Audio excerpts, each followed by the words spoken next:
Hello guys, तो welcome back to x ड्रामिंग। तो आज हम सीखेंगे एकदम फ्री में, जीरो कॉस्ट, ₹0 अच्छी खासी स्टोरेज, वेबसाइट होस्ट करना, ऐप होस्ट करना, सर्वर होस्ट करना, सब कुछ, और वो भी बिल्कुल फ्री में, क्योंकि हम लोग स्टूडेंट हैं, ठीक है।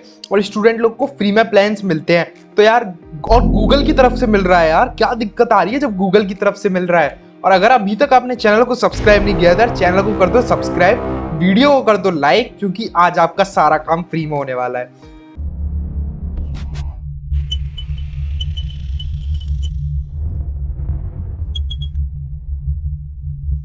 चलते हैं फिर अपने क्रोम, अपना साथ साथ करो मेरे और क्रोम ब्राउजर ओपन कर लो यार। क्रोम ब्राउजर ये रहा, और यहाँ पे आपको सिंपली लिखना है फायरबेस, ठीक है। आपको लिखना है फायरबेस और यहाँ पे क्लिक कर देना है पहले लिंक पे, ठीक है, या फिर इस वाले पे, मतलब firebase.google.com खोलना है आपको, ठीक है।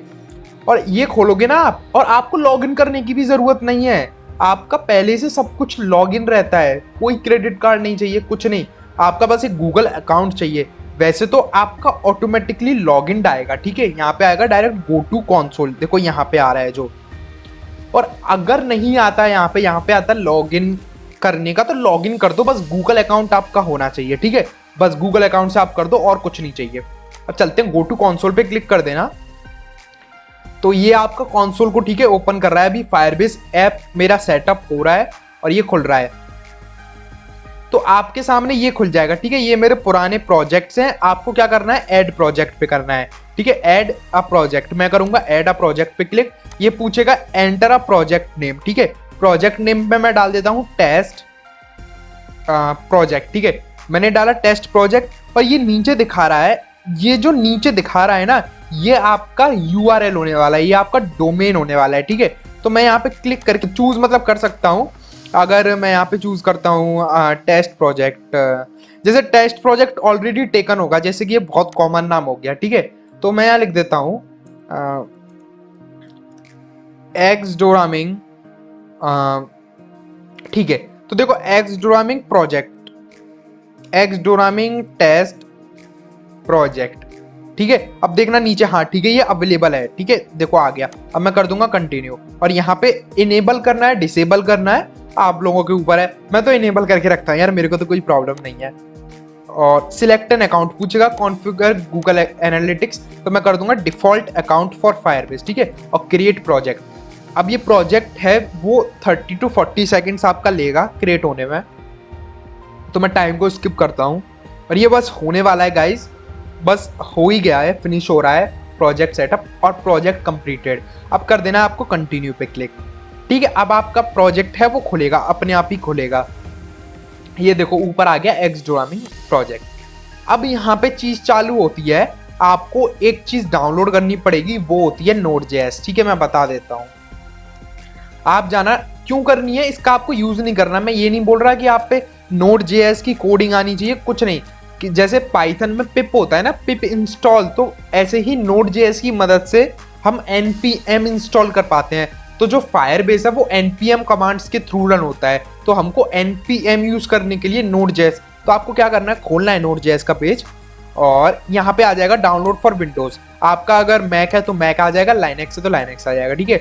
आपको कर देना है लेटेस्ट कोई सा भी वर्जन जो आपको चूज करना है, और डाउनलोड कर देना है, ठीक है। वर्जन से ज्यादा कुछ फर्क पड़ेगा नहीं। और जब आप डाउनलोड कर दोगे ना, तो आपका बस इतना ही करना है, आपका काम हो जाएगा, ठीक है। अभी चलते हैं यहाँ पे, और डाउनलोड करने के बाद इंस्टॉल जरूर कर लेना, फिर आप लोग बोलो कि हमारा तो काम ही इंस्टॉल कर लेना Node.js को। और यहाँ पे चलते हैं, यहाँ पे आएगा iOS, एंड्रॉयड, वेब और यूनिटी, ठीक है, 4 ऑप्शंस आएंगे।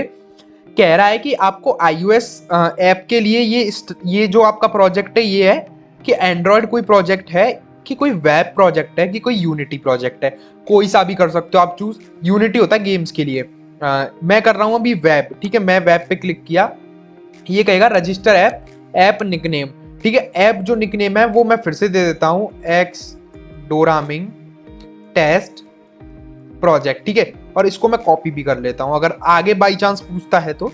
और आपको इस पे क्लिक मत करना अभी, ऑल्सो सेटअप फायरबेस होस्टिंग, अभी इस पे क्लिक मत करना, ठीक है। अभी करना रजिस्टर ऐप। ऐप मेरा रजिस्टर हो रहा है, मेरा रजिस्टर हो गया।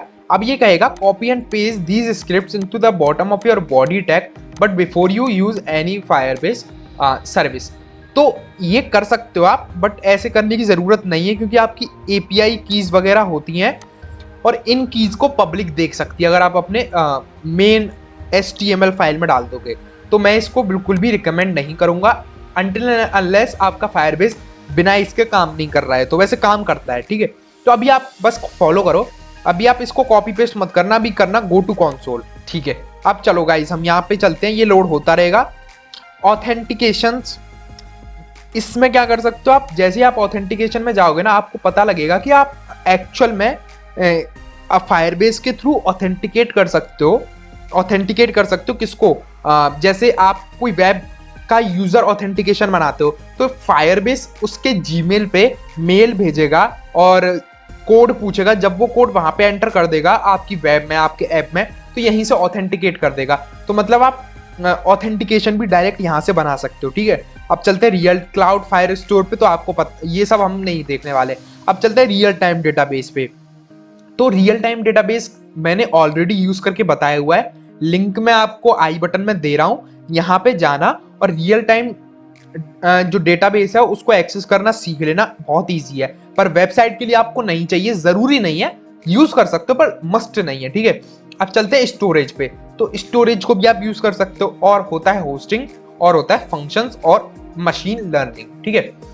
अब सबसे पहले बात होती है मेन चीज होस्टिंग और फंक्शंस। अब फंक्शंस कब यूज होते हैं, फंक्शंस जब यूज करोगे आप जब आपने Node.js में अपना बैकएंड लिख रखा होगा, अपनी सर्वर प्रोग्रामिंग लिख रखी होगी, तब आप फंक्शंस यूज करना, ठीक है।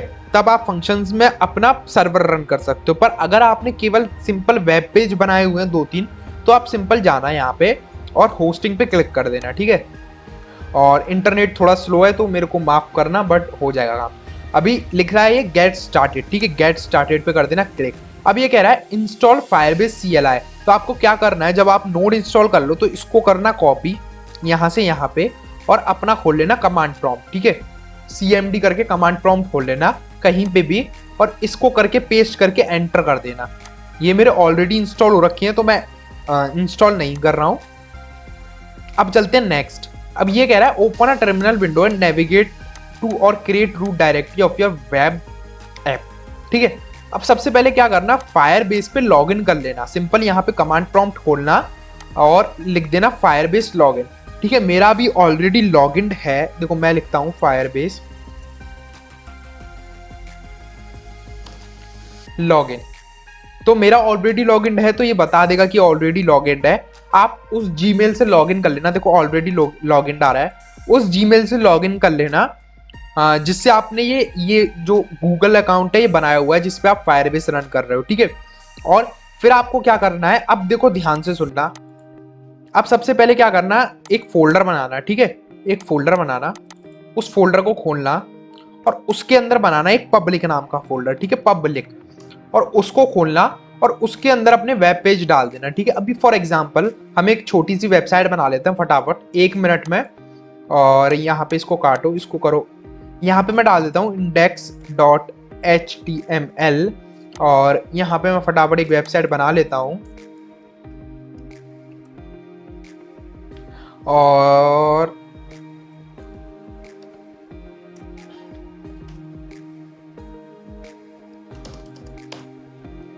This is a test website और इसको हम एक बार रन करके देख लेते हैं, ठीक है। ये हमारी वेबसाइट है, अभी आपको दिख रहा है और ये हमारे लोकल पोर्ट पे चल रही है, ठीक है। और लोकल जो होस्ट है हमारा वो है। और यहाँ पे हम इसको काटते हैं, हमारी एक वेबसाइट बन गई। तो आपको क्या करना है, एक फोल्डर बनाना है, उसके अंदर एक फोल्डर पब्लिक नाम का बनाना है, उसके अंदर अपनी वेबसाइट डाल देनी है। फिर पब्लिक फोल्डर के बाहर आना है और यहाँ पे आपको क्या करना है, कमांड प्रॉम्प्ट खोलना है। कैसे खोलोगे, या तो शिफ्ट राइट करके यहाँ पे ओपन पावरशेल विंडो हेयर पे कर दो, ठीक है। शिफ्ट दबाए रखना, राइट क्लिक करना और ओपन पावरशेल विंडो कर देना। या फिर क्या करना, सीधा आपका ऊपर जो एड्रेस बार होता है ना वहां पे क्लिक करना और CMD करके एंटर कर देना, ठीक है। अभी आपको क्या करना है, आपको लिखना है फायरबेस इनिट, फायरबेस इनिट। और देखो यहाँ पे भी लिख रहा है इनिट, देखो कहाँ गया, देखो ये जो लिख रहा है ना फायरबेस इनिट, ये आपको सिंपली कॉपी करके पेस्ट करना है और एंटर कर देना है, ठीक है। अब आपका जो प्रोजेक्ट है वो इनिशियलाइज हो रहा है। अब ये पूछेगा are you ready to proceed, यहाँ पे वाई दबा के एंटर करना। फिर ये पूछेगा, ये जो एरो आ रहा है इसको मूव करना होस्टिंग पे और स्पेस दबा के सिलेक्ट कर लेना, ठीक है। फिर एंटर दबा देना। अब ये पूछेगा यूज एन एग्जिस्टिंग प्रोजेक्ट और क्रिएट एन न्यू प्रोजेक्ट, आप करना यूज एन एग्जिस्टिंग प्रोजेक्ट, ठीक है। और स्पेस दबा के एंटर दबा के सिलेक्ट कर देना।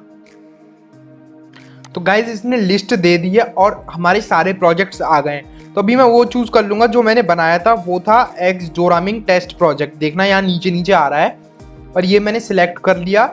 और ये कह रहा है कि what do you want to use as your public directory, तो मेरा पब्लिक फोल्डर बना हुआ है तो मैं एंटर कर दूंगा, ठीक है।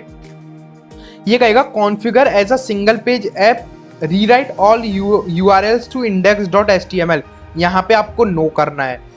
यहाँ पे बोलेगा setup automatic builds and deploy with GitHub, no. अब ये पूछेगा file public index.html already exist, overwrite कर देना है, नो, ठीक है। ठीक है, इतना हो गया। पर अगर आपका एरर आता है तो बिल्कुल मत घबराना, इसमें एरर आना बहुत आम बात है। आपका थोड़ा भी अगर नेट कनेक्शन ऊपर नीचे होता है ये तुरंत एरर थ्रो करता है, ठीक है। तो आप रीरन कर लेना इसको, तो कोई बात नहीं। अब देखना आपके कुछ फोल्डर्स बन गए होंगे यहाँ पे, ठीक है। ये सब फोल्डर्स बन गए। अब आपको क्या करना है, आपको सिंपली फिर से खोलना है ये और यहाँ पे लिखना है, वैसे तो मैं वेबसाइट पे दिखा देता हूँ, ये लिखना है ना फायरबेस डिप्लॉय, ये लिखना है, ठीक है। मैं कह रहा हूँ फायर, कहाँ गया मेरा फोल्डर, ठीक है। और इसमें ज्यादा एरर आते हैं, फायरबेस डिप्लॉय में एरर्स आते हैं, तो आप रीरन कर लेना। और अगर आपका बार बार एरर आ रहा है, आपने 10 बार रीरन कर लिया फिर भी एरर आ रहा है, तो क्या करना, इन फाइल्स को कर देना डिलीट और फिर से इनिट करके फिर से डिप्लॉय करना, ठीक है। तो एक बार में हो जाएगा। तो मैं कह रहा हूँ फायरबेस डिप्लॉय, मैंने एंटर किया और ये कुछ फाइल्स बना रहा है, डिप्लॉय कर रहा है, ठीक है। डिप्लॉय होस्टिंग,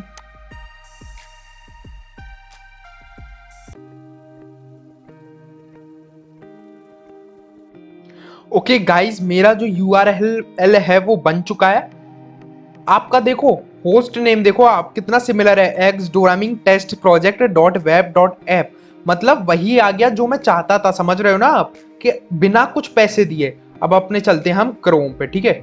और क्रोम पे करते हैं हम न्यू टैब और वेबसाइट का नाम डालेंगे और एंटर करेंगे, ठीक है। और जैसे ही एंटर करेंगे तो देखना क्या होगा, हमारी जो वेबसाइट है वो खुल गई। अब ये लाइव है, ये लाइव है। आप इसको फोन पे देखो, मैं दूसरे ब्राउजर पे खोल के दिखाता हूं।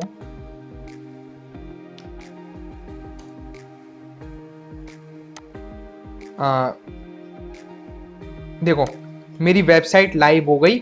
और सर्वर चलाना भी हम किसी दिन सीख लेंगे, जब मैं Node.js के ऊपर सीरीज लाऊंगा, सर्वर वगैरह सिखाऊंगा। और गाइज मैं सोच रहा हूँ यार, जो डेस्कटॉप ऑटोमेशंस और ब्राउजर ऑटोमेशंस होते हैं ना, ग्राफिकल यूजर ऑटोमेशंस, कि मतलब कंप्यूटर आपका खुद काम करेगा, कोई भी चीज़ आप ऑटोमेट कर सकते हो, वो चीज़ के ऊपर सीरीज लाई जाए। कमेंट्स में बताना लाई जाए कि नहीं लाई जाए। और अगर ये वीडियो अच्छी लगी तो वीडियो को लाइक कर दो, चैनल को तो सब्सक्राइब कर ही दिया होगा आई होप आपने। और फ्री में आपकी वेबसाइट चल जाएगी। कुछ भी तरीका का एरर आता है ना तो टेंशन मत लेना, मेरे इंस्टाग्राम पे बोल दो, इंस्टाग्राम लिंक आपको डिस्क्रिप्शन में मिल जाएगा। मेरे को कमेंट्स में बोल दो, कमेंट्स में भी मैं रिप्लाई दूंगा। आपका कोई भी एरर आता है मैं सॉल्व करूंगा। I am here for you only guys. तो चलो यार, मिलते हैं फिर नेक्स्ट वीडियो में, तब तक के लिए बाय।